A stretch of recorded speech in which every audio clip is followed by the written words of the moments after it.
Introduction. Beyond the myth and into the shadows.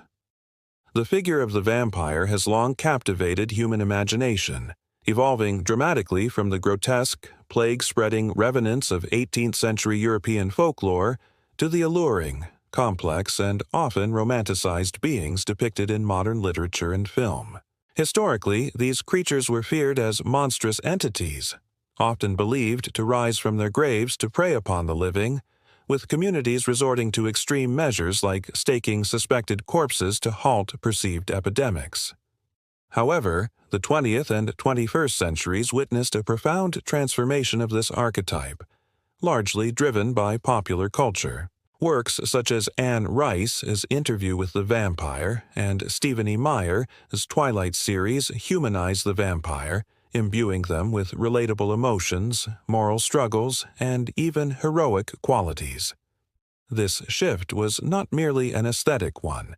It allowed the vampire to serve as a potent metaphor for contemporary societal anxieties and aspirations, including themes of love, self-control, and the desire for transcendence and eternal life.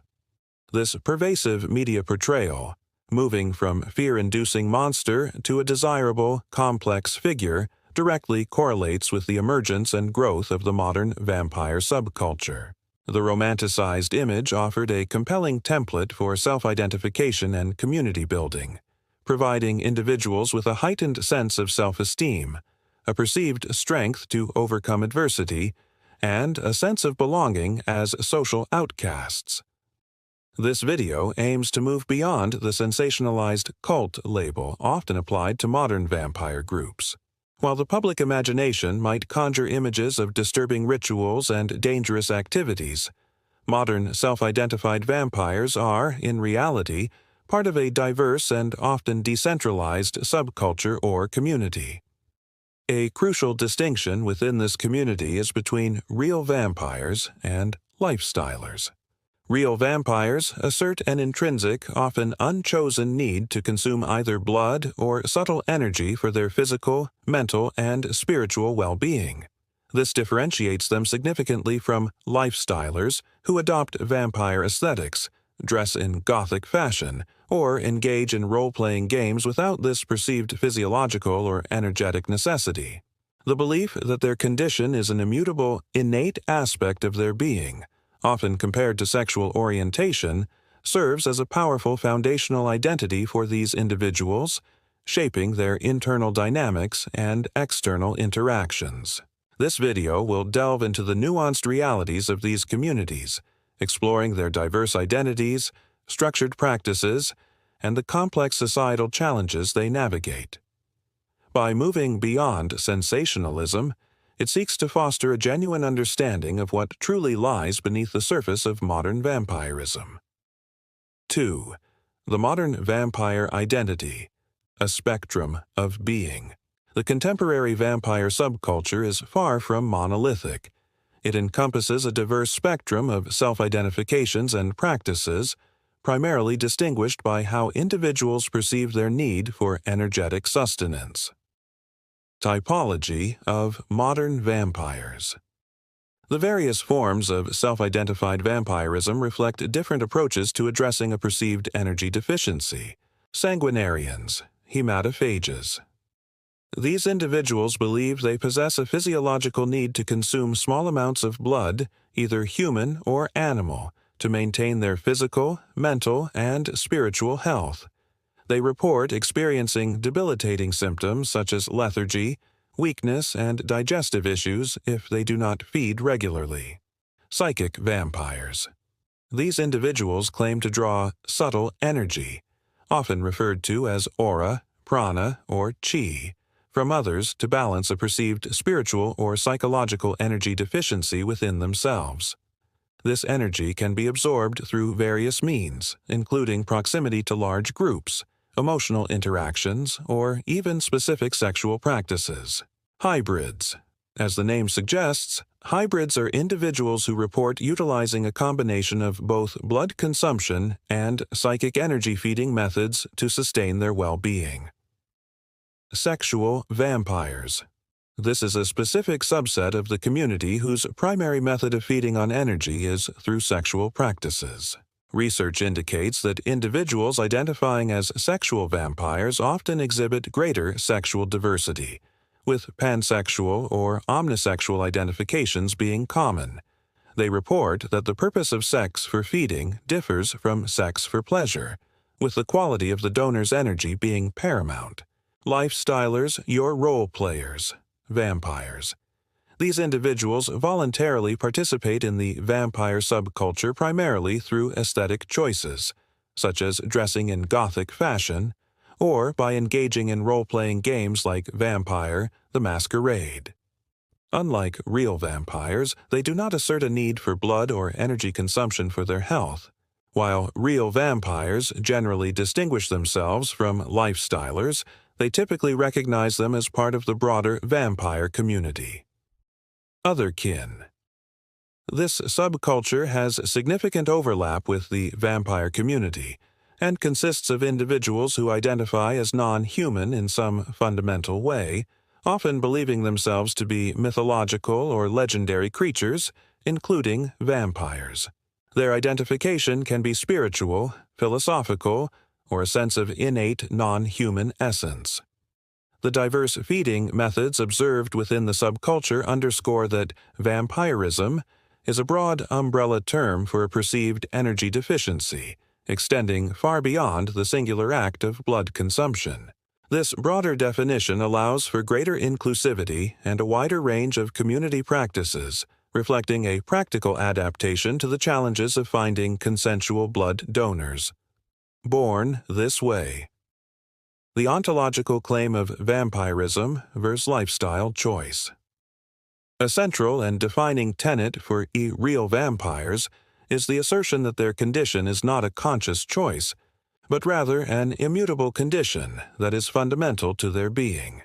This deeply held belief is often likened to an innate characteristic such as sexual orientation. This ontological claim is foundational to their self-identity and profoundly shapes their worldview. Within this framework, real vampires frequently frame their vampirism in terms of wellness. They believe that regular feeding, whether through blood or subtle energy, is essential to sustain their physical, psychological, and spiritual health.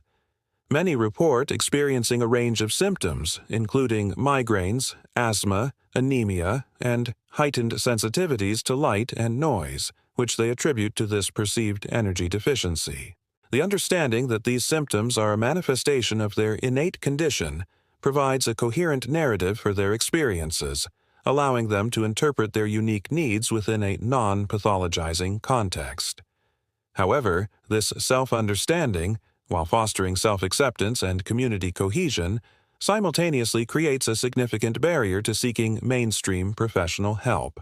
There exists a profound fear among self-identified vampires of being mislabeled by helping professionals, such as psychologists, social workers, and medical doctors, as delusional, evil, or dangerous.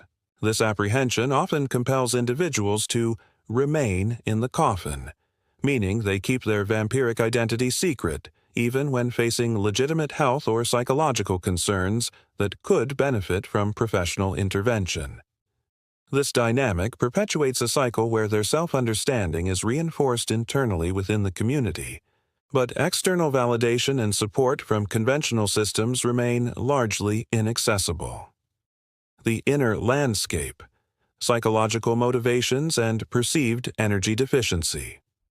Beyond the perceived physiological or energetic needs, identifying as a vampire offers profound psychological benefits to its adherents. For many, this identity provides a heightened sense of self-esteem, a newfound strength to overcome adversity, and a powerful sense of community and camaraderie. It offers a unique identity that can be particularly appealing to those who feel like outsiders or social outcasts in mainstream society. For some individuals, the adoption of a vampiric identity can be linked to challenging personal histories, such as disturbed upbringings marked by abuse or neglect. In such cases, the identity can provide a much-needed sense of power and a coherent self-narrative that may have been lacking in their youth. The close bonds that often form with willing donors can also serve as a substitute for unfulfilled or absent loving relationships from childhood, providing a source of emotional connection and stability. This indicates that the subculture functions as more than just a collection of individuals with shared practices. It acts as a vital support system, fulfilling deep psychological and social needs for its members and thereby reinforcing their commitment to this unique identity. Rituals, practices, and the fabric of community. The modern vampire subculture is characterized by a range of structured practices and rituals, which, contrary to sensationalized portrayals, often emphasize consent, safety, and community bonding. The sacred and the sanguine. Blood drinking and energy transfer. Rituals. For sanguinarians, the act of blood consumption is typically a controlled and intentional practice. It is almost never performed via biting, primarily due to significant safety and hygiene concerns associated with human dentition. Instead, sterile tools such as lancets or surgical scalpels are commonly employed to obtain small, measured quantities of blood, usually ranging from 1 to 5 milliliters, though sometimes up to 50 milliliters per feeding. This practice is often ritualized, sometimes occurring in communal feeding circles that reinforce group identity and shared purpose. Psychic vampires, on the other hand, engage in various techniques to draw subtle energy, prana, aura, or chi from others. This can involve proximity feeding, where energy is absorbed from large gatherings of people, such as at rock concerts or even Pentecostal church services, where strong collective emotions or spiritual energies are perceived to be abundant. Other methods include emotional feeding, where energy is drawn from the emotional states of others, or tantric sexual feeding, which involves energy transfer during erotic encounters.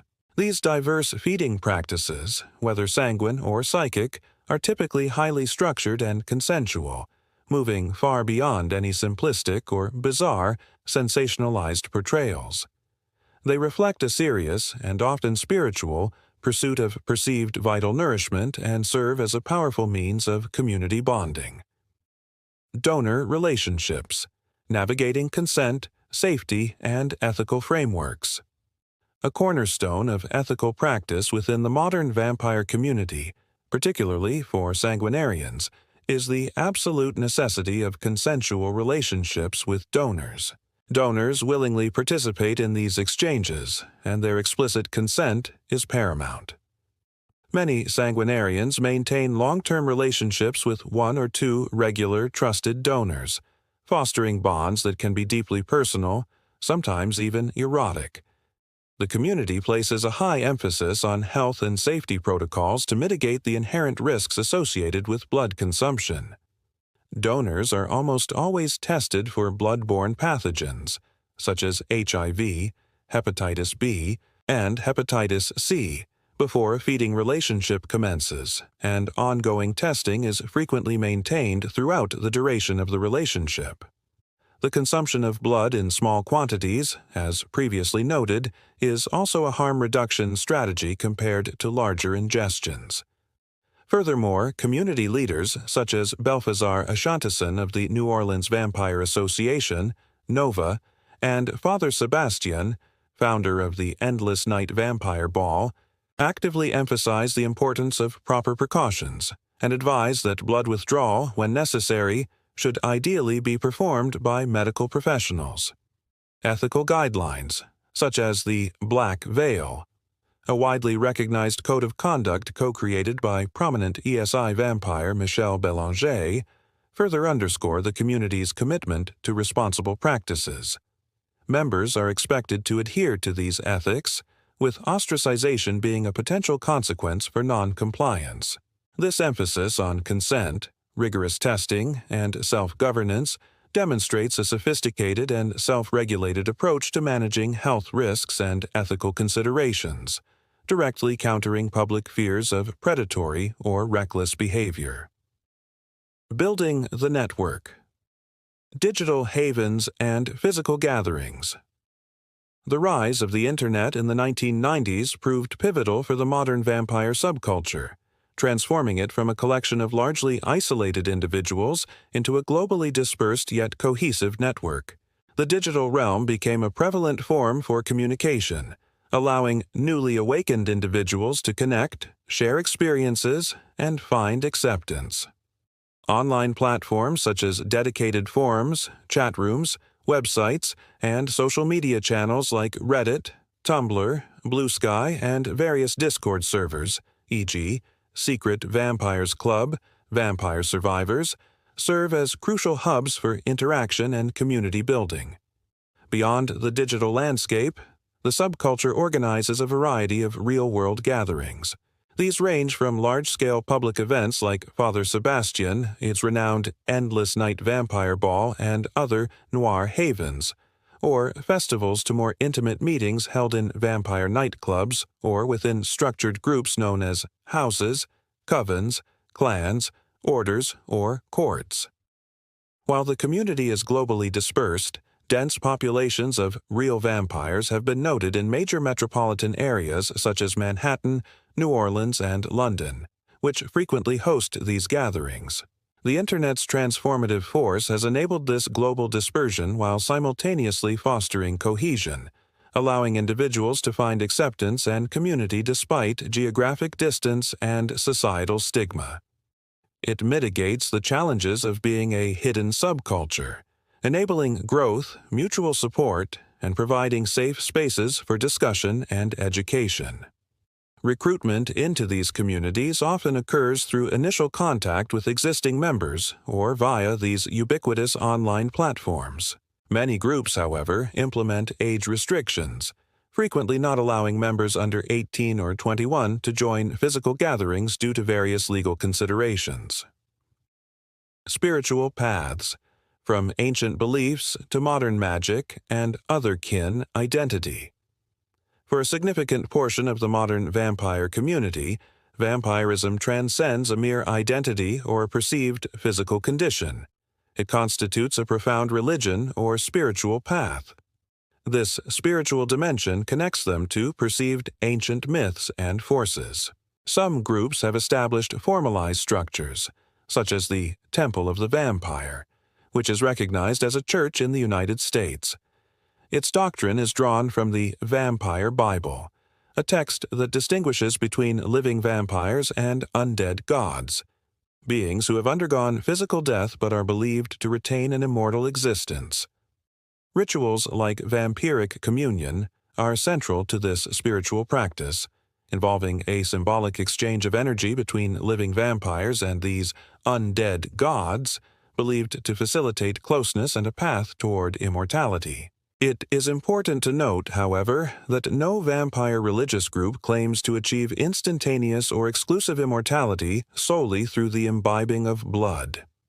Many within the community hold metaphysical beliefs, perceiving and interacting with energy, often referred to as aura, prana, or chi, as a naturally occurring phenomenon connected to living things, the natural world, and various magical rituals.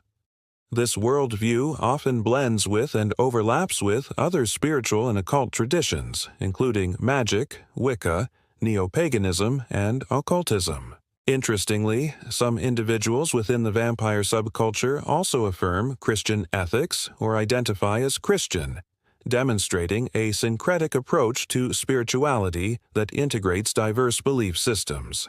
This complex spiritual dimension highlights a deep search for meaning, a connection to perceived ancient forces, and a unique path to self-liberation and perceived transcendence, fulfilling profound existential needs for its members. Societal intersections, perception, challenges, and evolution. The modern vampire subculture exists in a complex interplay with mainstream society, navigating public misconceptions, legal challenges, and the continuous evolution of its own identity. Public perception and misconceptions, moral panics, and the shadow of sensationalism.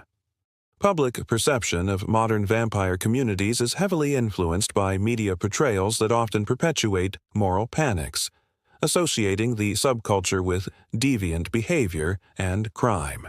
This leads to significant stigma, with real vampires frequently being linked to two gruesome murders, such as the notorious Rod Ferrell vampire clan case. These criminal incidents, while disturbing, are isolated and not representative of the broader, predominantly law-abiding vampire community. The persistent negative perception, often fueled by a lack of accurate information, creates a profound environment of fear and discrimination for self-identified vampires.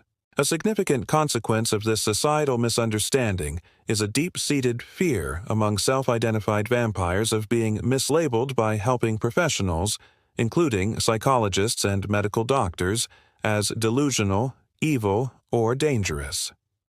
This apprehension is so strong that it often prevents them from seeking legitimate professional help for physical or mental health concerns, forcing many to remain in the coffin and keep their identities secret.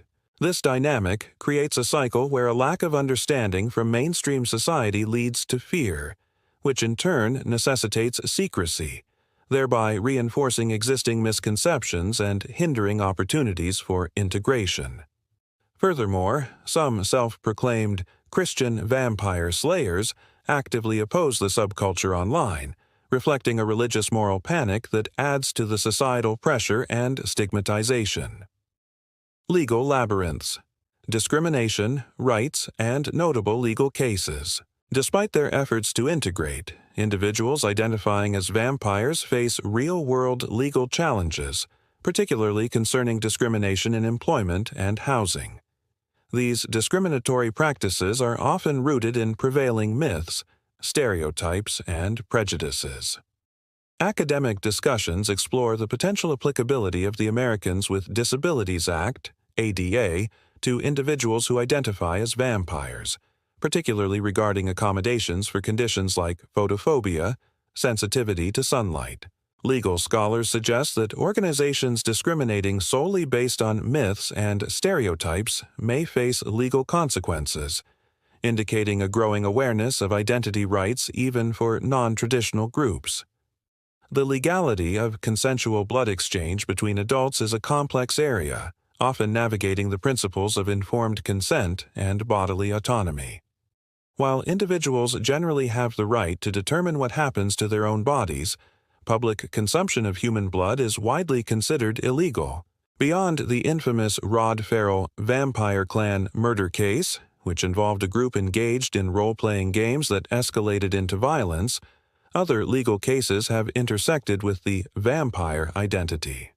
For instance, United States versus Vampire Nation involved a fraud case where an individual used a vampire nation alias for online schemes, demonstrating how the identity can appear in criminal contexts, though not necessarily tied to the subculture's core practices.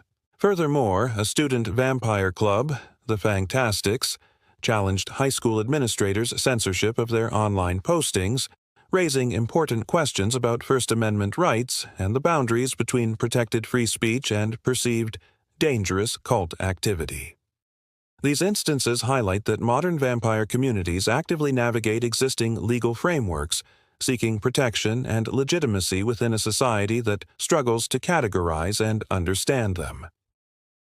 The evolving vampire archetype. The vampire archetype in the 21st century continues to be a dynamic cultural barometer, reflecting and adapting to contemporary societal concerns. Historically, vampires have served as metaphors for various social issues, embodying fears of otherness, sexual nonconformity, capitalist greed, and disease. In the modern era, the archetype has transformed to reflect current anxieties, such as war, the loss of individual passion, racial prejudice, and new forms of contagion. Simultaneously, the modern vampire has also become a reflection of humanity's evolving aspirations. The contemporary vampire often represents an ideal self, embodying desires for immortality, freedom from fear, and a more inclusive definition of what it means to be human. The concept of hybridization, where the lines between human and monster blur, creating figures like the romantic superhero or even fanged heroes engaging in philanthropy, mirrors a broader societal trend toward embracing diverse identities and challenging traditional binaries.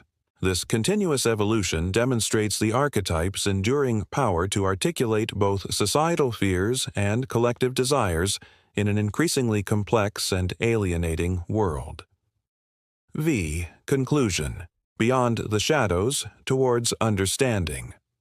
The notion of vampire cults of the 21st century, as presented in sensationalist media, often misrepresents a complex and diverse social phenomenon. The evidence suggests that the term occult is largely a misnomer for what is more accurately described as a multifaceted identity group or subculture. This community is characterized by its diverse typologies, from sanguinarians to psychic vampires, and operates as a decentralized, polycentric network rather than a monolithic, manipulative organization. Its primary function appears to be providing crucial social and psychological support, offering a sense of belonging, acceptance, and identity to individuals who often feel marginalized or misunderstood by mainstream society. The evolution of the vampire archetype in popular culture has played a significant role in shaping this modern subculture, transforming a figure of fear into one of identification and aspiration.